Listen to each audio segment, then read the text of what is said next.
Pig TV! Welcome to our mini vlog!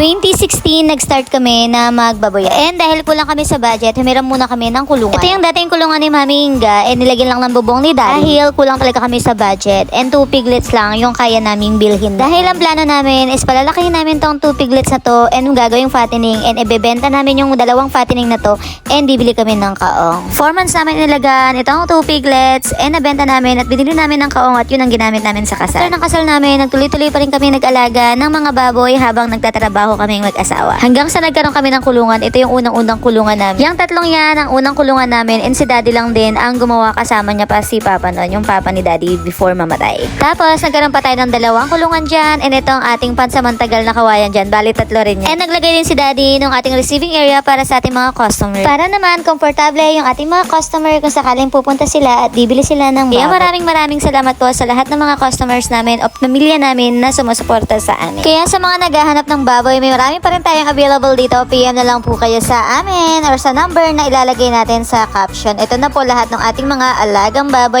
May fattening, lechonin, and may mga mama pig kaong tayo rito. PM na po. Iban doon sa mga kulungan na pinakita ko, meron din kami ditong extra kulungan na 2 dyan. Ito ay kubo-kubo and kawayan lang din yung pinaglagyan natin.